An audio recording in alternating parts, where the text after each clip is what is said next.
Apa yang terjadi setelah SQ turbulence itu saat ini meningkat yang menjalankan treatment untuk fear of flying loh. Jadi korban-korban SQ turbulence ini laporannya jelas. Semakin banyak yang mencari treatment karena mereka ketakutan terbang. Itu karena ada yang meninggal. Meninggalnya kan heart attack kalau nggak salah yang meninggal. Terus belum yang lainnya cedera. Nah jadi kan artinya mulai itu kita protecting diri kita, ada lain-lain sebagainya. Mulai mikirnya lebih panjang. Ya jadi it's not a matter of packing, happy, posting, bikin konten. Ini beda nih. Sekarang terbang menjadi sebuah perjuangan, making sure bahwa I am covered by insurance, blablabla. Jadi panjang sekarang. Penerbangan bukan menjadi sesuatu yang simple dan menyenangkan. Bicara tentang behavior. Jadi pikiran kita akan mempengaruhi perasaan dan perilaku kita. Perasaan kita akan mempengaruhi pikiran dan perilaku kita. Jadi itu kayak sebuah siklus pemikiran. Jadi perilaku kita yang mengikuti pikiran kita. Jadi kalau pikiran kita sudah kacau duluan sebelum berangkat, ya perilaku kita bisa jadi kacau. Bisa jadi unruly passenger, ya bisa juga mengalami cemas. Ya, kalau lagi penerbangan kecemasannya berlebihan, kita takut bisa akhirnya kena ke otonomnya dia, sistem saraf otonom dan benar-benar bisa heart attack dan lain sebagainya. Apalagi kalau tidak ada yang menenangkan dia, seperti bagaimana sih relaksasi gitu ya, edukasi dan informasi yang lebih lengkap sebelum dia terbang begitu. Ya kalau memang perlu obat ya monggo aja sih. Kalau perlu obat anti cemas gitu ya, artinya dia konsultasi dulu dan lain sebagainya gitu kan. Karena kalau dia cemasnya berlebih juga dia entah bisa menjadi unruly passenger atau dia sangat ketakutan, kita takut lah nanti ke kondisi fisiknya dia atau ya itu membuat kondisi gaduh di dalam pesawat. Nah jadi kira-kira apa sih yang bisa dilakukan gitu untuk penerbangan ya, berarti kan pelatihan dari staf penerbangannya itu sendiri. Terutama flight attendant, mungkin di ground handlingnya juga harus ada pendekatan khusus, informasi dan edukasi, kemitraan dengan organisasi terkait. Ini Mas Alvin sudah dengan kami ke Pusat Kesehatan Jiwa Nasional.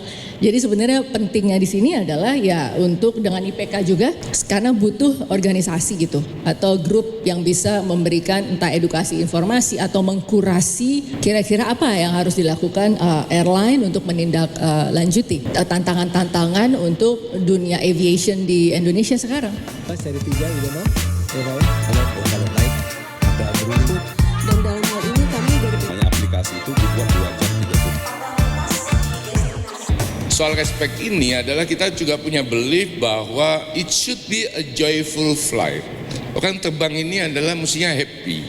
Karena ini industri happiness. Semua orang yang naik pesawat itu kalau bapak-bapak dan ibu-ibu perhatikan itu mayoritas berbahagia. Di sini kita juga kemudian menilai dan melihat, dan ini yang kita juga selalu lakukan, orang-orang yang punya gejala aerofobia, orang yang terlalu gembira sendirian naik pesawat itu pasti something. Orang yang keringatan terus masuk pesawat itu pasti something. Makanya saya selalu bilang sama teman-teman AP2, lu dinginin lah kata-kata gitu kan. Jangan 28, 32 kan udah gila. Kan susah kita sebagai maskapai ini masa satu pesawat semuanya aerofobia gitu kan gak mungkin kan. Jadi tolong latih, bantu ya jaga dinginnya gitu. Jangan kalau Pak Tiko marah terus baru didinginin gitu bos. Siap bos. Minta tolong teman-teman tadi tolonglah didinginin supaya apa, supaya kita juga bisa menilai bagaimana menangani orang aerofobia. I don't know, dan we never know. Itulah sebabnya ibu-ibu ini kan ahli-ahlinya. Tapi kita tahu persis orang yang aerofobia needs attention. Dan salah satu cara yang paling sederhana yang kita lakukan, kita tawarkan tambahkan permen gitu kan. Kita ajak ngobrol, terutama yang perjalanan jauh. Kami minta perhatian khusus buat mereka yang aerofobia ini untuk ngajak ngobrol. Buat mereka yang mulai mesen terlalu banyak alkohol, kita mulai kasih tahu. Jadi sebenarnya kita bisa nilai, kita tidak bisa mengobati karena itu domain yang di luar kita. Tetapi kalau memang nanti dengan Angkasa Pura kita banyak bisa melakukan kerjasama lebih detail, teman-teman Angkasa Pura juga bisa menyampaikan kejadian-kejadian di airport untuk jadi atensi kita pada waktu naik pesawat.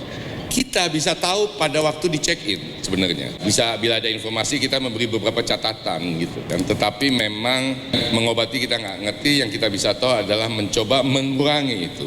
Ada beberapa awak kabin kita yang cukup senior itu punya keahlian untuk kemudian mengajak bicara. dan bercerita.